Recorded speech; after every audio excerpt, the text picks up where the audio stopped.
Welcome back to the wild world of UTV side-by-side racing in the Can-Am Grand National Cross Country Series. Hello everyone, Jason Wygant, your host for Racer TV. Last week we chronicled the first couple of rounds of the 2011 series for these big utility machines, and we'll take you right through the finale today. Of course, if you didn't catch last week's show, we'll give you a brief primer. We take the Yamaha Rhinos, the Can-Am Commanders, the Polaris Razors, and take them up and over any type of terrain imaginable. We put them out on the same trails we normally race dirt bikes and ATVs, and you can make a pretty good argument that it's more fun to tackle it behind the wheel than it is from behind a set of handlebars. For example, you can bump a lot harder when you got a cage for protection.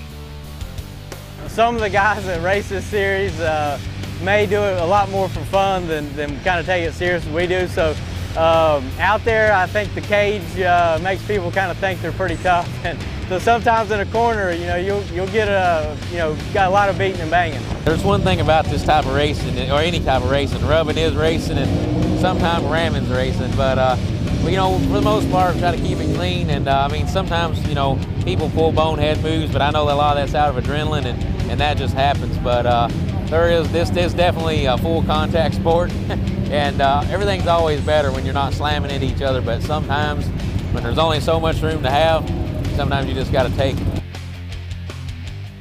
Well, the first couple of years of this UTV Tour, Yoakley gained quite a reputation for taking advantage of every opportunity he could find. Since then, I think he's calmed down the driving a little bit, and that helps keep your machine in running condition. No longer just a checkers or wreckers kind of guy. Yoakley was consistent here at our opener in Georgia.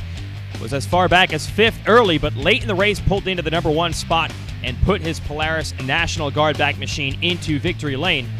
Team Starrett Racing actually led for a while in this one before running into trouble. And Team Nightcrawler Customs, well, they didn't crawl, they flew through the finish line with a solid second-place finish. A few weeks later, we moved up to South Carolina for the big buck. A little bit more hill climbs here compared to the flatlands of Georgia, a little bit less mud, though.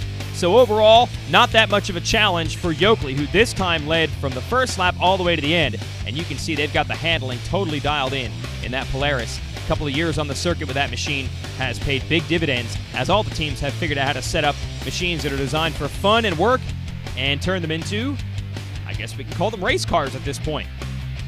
A true challenge for these race cars at round 3. The mud and the rain came down at the inaugural Indy 100 GNCC. And yes, a co-driver is mandatory in these machines. Some of them probably wish they could have just hung out in the pits instead of getting roosted. But in the mud races, sometimes you need help. Like when you get off the course in a slippery condition and have to figure out a way to get back on the racetrack. The win went to Team North Carolina Power Sports and a Can-Am Commander. We'll be racing on dry land when we return. Riders expect certain things from a Can-Am ATV. Groundbreaking technology, responsive handling, and the most power in every class. So why would they expect anything less from a Can-Am side-by-side? Introducing the Can-Am Commander, the most powerful rec utility side-by-side in the industry, with precision handling and the first dual-level cargo box. The facts say it's the most advanced side-by-side ever built, but the ride says it all. Racer TV is brought to you by Can-Am, by Amsoil, by DWT, and by Suzuki.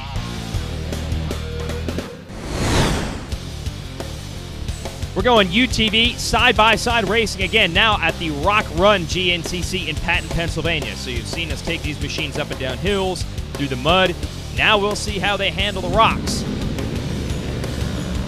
At least we can see the graphics and the numbers on the machines this time, as they're not covered in slop like they were in Indiana. Yoakley going to get out to the whole shot here in the National Guard Polaris.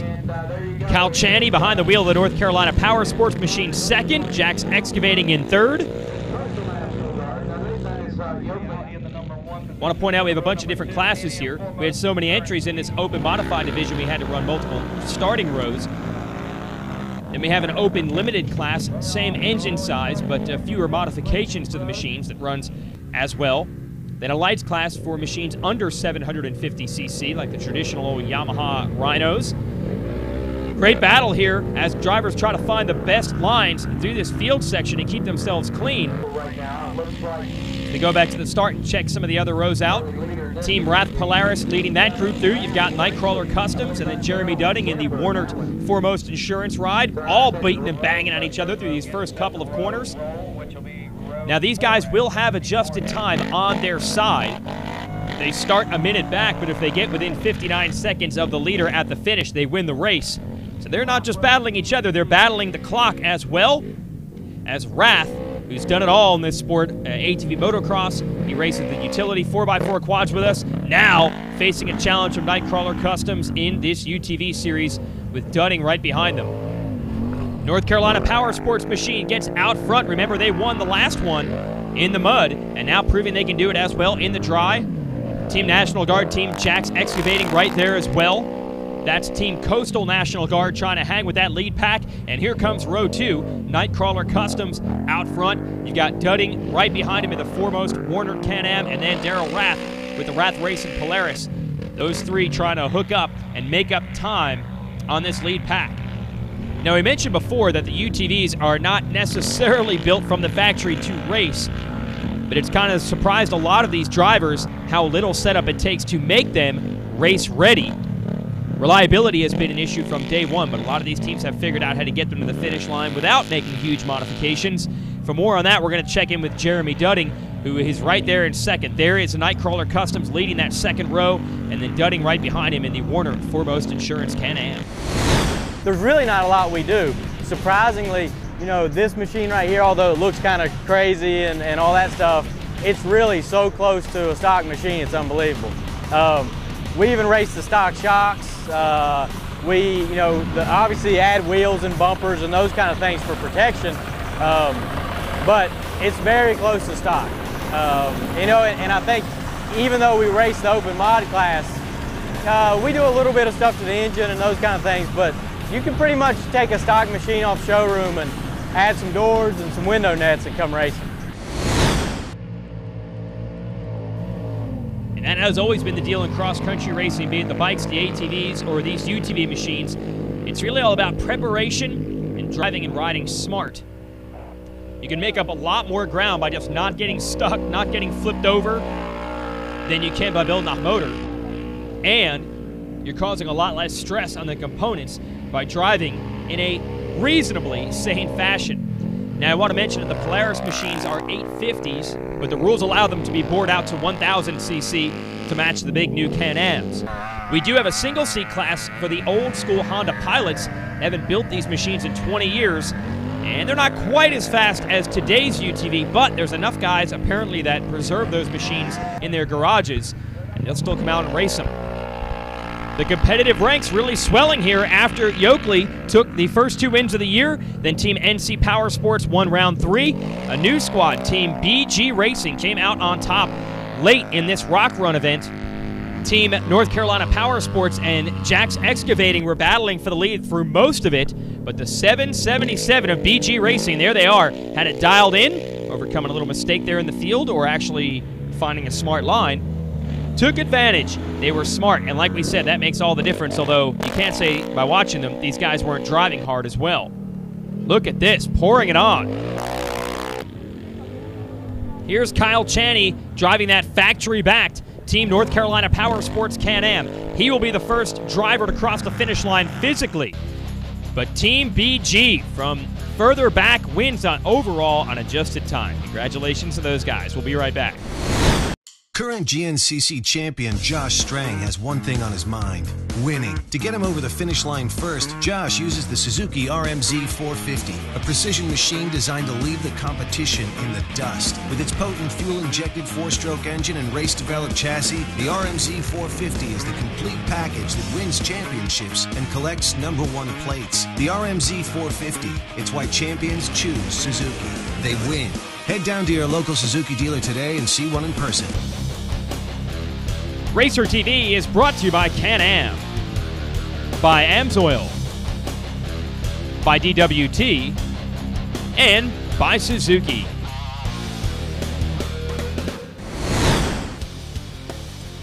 Round 5 of the Can-Am Grand National Cross Country Series UTV Tour. UTVs, that stands for Ultimate Terrain Vehicles. A lot of people have a lot of fun taking these machines out on the local trails or out on the farm.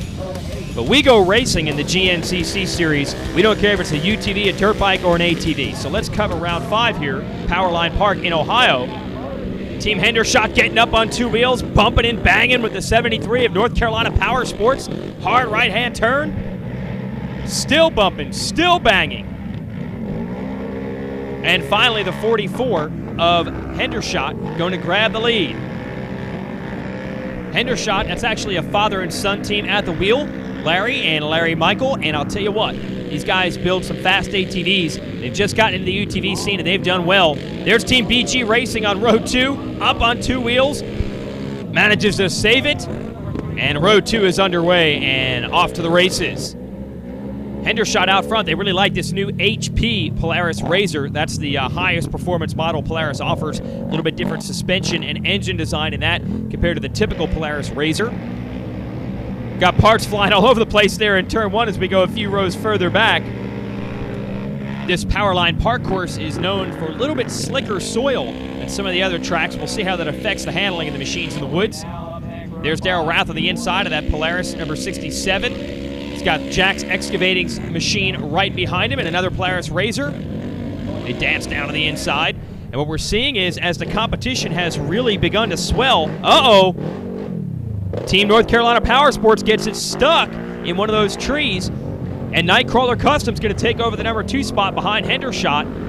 And then you got Yoakley and Scott Kiger in the pair of National Guard Coastal Drilling back Polarises.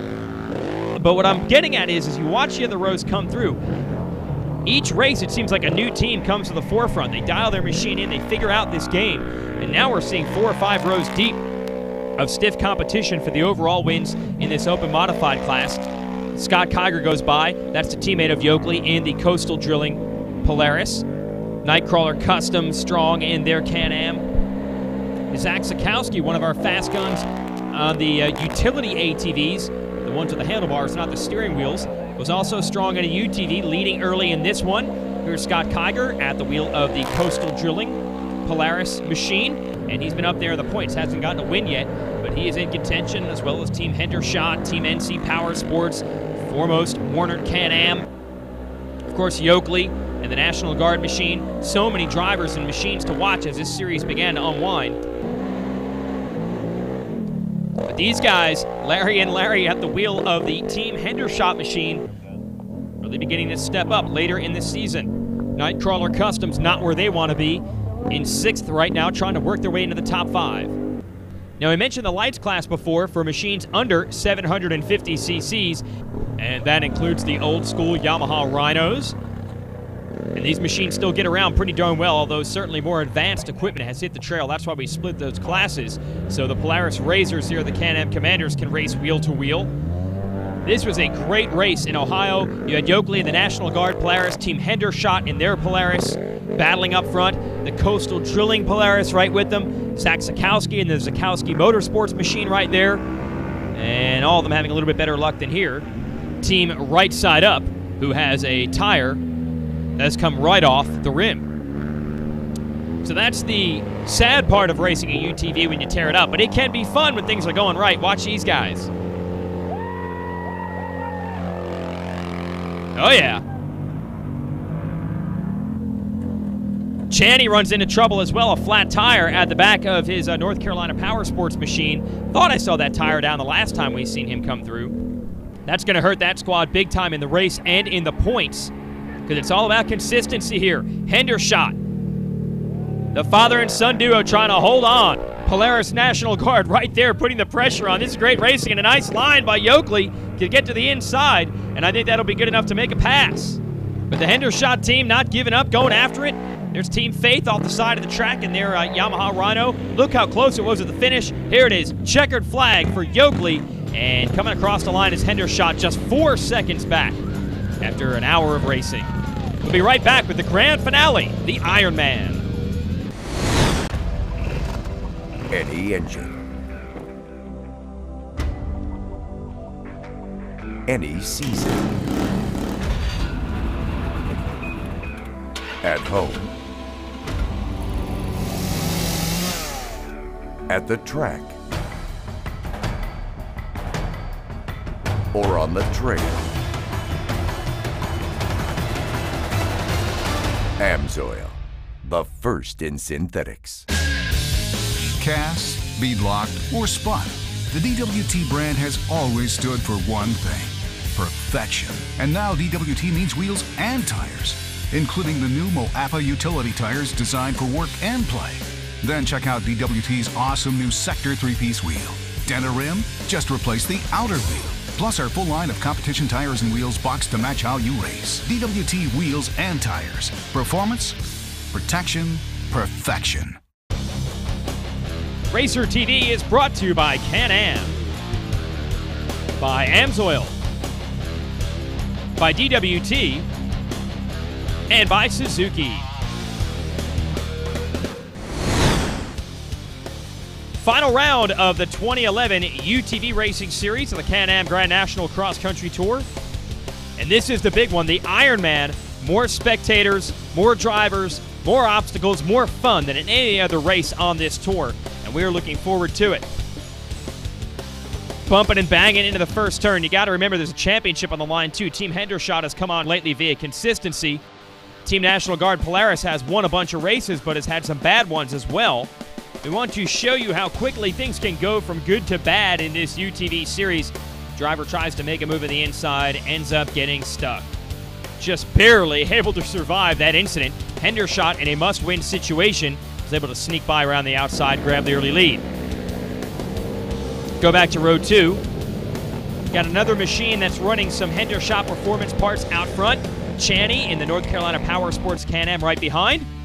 And the other factory Can-Am, Jeremy Dudding here in the number 42. Watch this.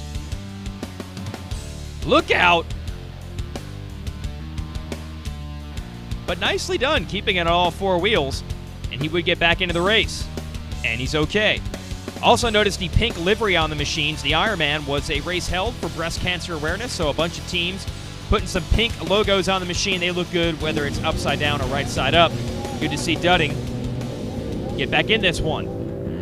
We'll go a couple of rows further back. There you see Team Nightcrawler drew a bad pick on that one. They're pretty far back. And the good news about the Ironman is there's plenty of room to make passes in these big cornfields. Team Hendershot there leading the way. They need a win here. They are battling with William Yoakley in the National Guard Polaris and Scott Kiger in the Coastal Drilling Polaris for the title. We talked to Kiger about the matchup.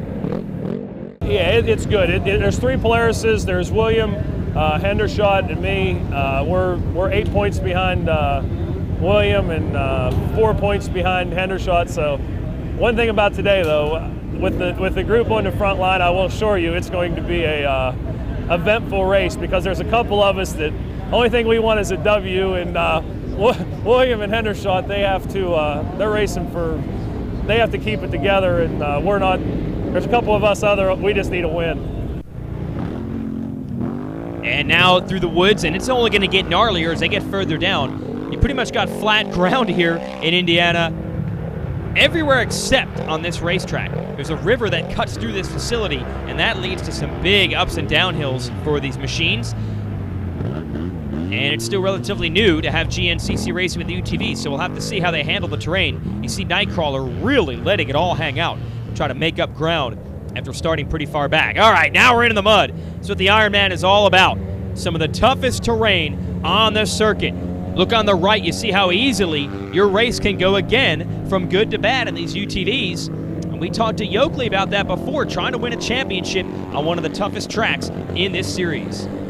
With my years of racing, it definitely helps when it comes down to situations like this when there's a lot of pressure and you know you can either make it, break it for yourself. I still, we're all human, we all make mistakes, but as far as pressure, and I learned how to deal with that a long time ago in all the pro racing I did. So, I think I can go out there pretty well relaxed and know what I got to make happen, and I'm just going to go out there and try to make it happen, because there's a lot of variables going down on that track. We just saw the Hendershot boys go by. Here comes Yoakley, so a pretty good gap, about 30 seconds between Yoakley in second, your leaders in Hendershot, and there's Kiger, Yoakley's teammate, in third, and they are all hustling.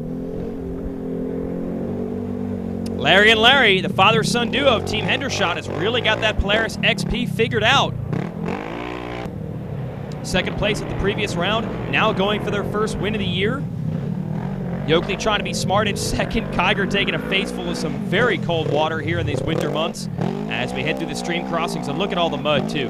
That's what makes this race so spectacular, the Ironman. You got those high-speed cornfield sections, I should say. You've got the deep mud. You've got the hill climbs. And you got some great fans. That's what helps if you do get stuck in the woods. They will help pull these machines out. And our first ever UTV race in the series was held at this track. Figuring in the GNCC crew is if the UTVs can get through the Ironman, well, they can get through just about anything.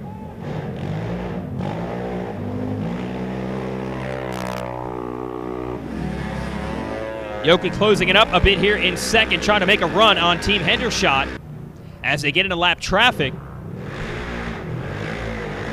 I'll tell you what, even if it's muddy and cold, doesn't this look like fun? Well, not so much when you run into some mechanical troubles, but we got the Can-Ams out there to tow even the big UTV machines off the track. Man, that's Team Faith having trouble again. No worries.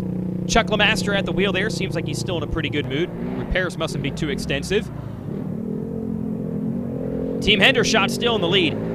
Got to be impressed with how this series has come along. When we first started racing them here, it was a matter of just trying to get the machines to the finish line. Now we have some wheel-to-wheel racing. Hendershot out front of the National Guard Polaris and the Coastal Drilling Polaris. It is a duel. Now Hendershot needs to win and then hope that Yoakley's outside of the top 10 to win the championship. Yoakley's too smart for that. He's not going to let it happen. He's going to hang on to a solid second-place finish. But way to go for the father and son duo here, going to take the overall win at the very prestigious Ironman GNCC. And you look at the performance they put in. Yoakley and the National Guard Polaris, Scott Kiger and the Coastal Drilling Polaris, of course, Team Nightcrawler Racing, Team Warner Foremost Insurance, Team North Carolina Power Sports, their Can-Ams running up front. Team BG Racing and a Polaris, they got a win this year. Just tremendous competition, and that really speaks well to the future of this UTV racing series. But for now, the first champion of the tour is champion once again. William Yoakley there, grabbing the #1 plate from event director Tim Cotter. Congrats to William. We can bet he'll be facing some stiff competition next year in the UTV series. We've done our best to give you the full chronicling of everything that goes into UTV racing in the GNCC series. But there's one element we can't show you, and that's the mile-wide grins underneath those helmets. There may not be a more fun form of motorsport than this one. So if you've got a UTV in your garage, come on out and race with us. We guarantee you'll have a good time. Thanks for watching.